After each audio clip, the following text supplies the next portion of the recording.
দেশের ভবিষ্যৎ এখন আপনার হাতে। বাংলাদেশের ইতিহাসে এটি চতুর্থ গণভোট।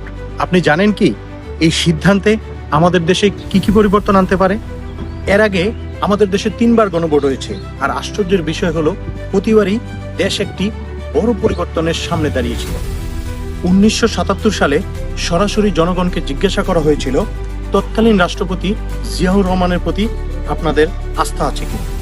1985 সালে এরশাদের সামরিক শাসনকে বৈধতা দেওয়ার জন্য গণভোট করা হয়েছিল। 1991 সালে জনগণের কাছে সরাসরি প্রশ্ন রাখা হয় দেশ কি রাষ্ট্রপতি শাসন থেকে সংসদীয় শাসন ব্যবস্থায় যাবে কিনা। তাহলে গণভোট আসলে কি? গণভোট মানে হলো দেশের বড় কোনো সিদ্ধান্তে সরাসরি জনগণ ভোট দিয়ে মত প্রকাশ করে। এই সিস্টেমের হয়ে আমাদের মধ্যে কেউ সিদ্ধান্ত নেয় না, বরং আমরা সবাই মিলে সিদ্ধান্ত নেই। বাংলাদেশে জুলাই বিপ্লবের পর অন্তর্বর্তীকালীন সরকার এসেছে আবার গণতন্ত্র ফিরিয়ে আনার জন্য। গণতন্ত্র মানে শুধু সরকার বদলানো নয়, গণতন্ত্র মানে জনগণের মত নেওয়া এবং জনগণের সিদ্ধান্তের অধিকার থাকা।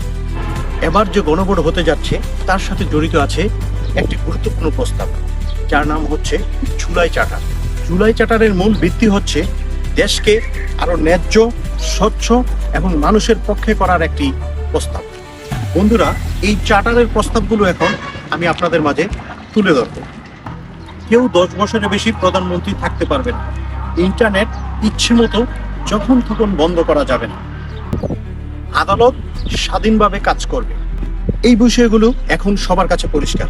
আপনি যদি হ্যাঁ ভোট দেন তাহলে উপরের সকল প্রস্তাবগুলো গৃহীত হবে, আর আপনি যদি না ভোট দেন তার কোনোটাই গৃহীত হবে না।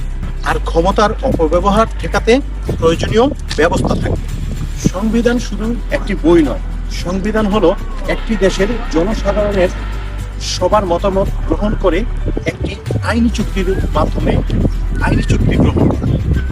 আর গণভোট মানে হলো আমরা দেশটা কোন নিয়মে চালাতে চাই সেই সিদ্ধান্তে সবাই অংশগ্রহণ করে সবার মতামত প্রকাশ করা। এখন সিদ্ধান্ত সম্পূর্ণ আপনার। আপনি কি চাচ্ছেন এই সিস্টেমের অন্তর্ভুক্ত হতে? আপনার মতামত অবশ্যই কমেন্ট বক্সে জানিয়ে দিবেন। ভালো থাকবেন সবাই। এগিয়ে যাক আমার সোনার বাংলাদেশ, এই প্রত্যাশায় আমি আমিরুল ইসলাম।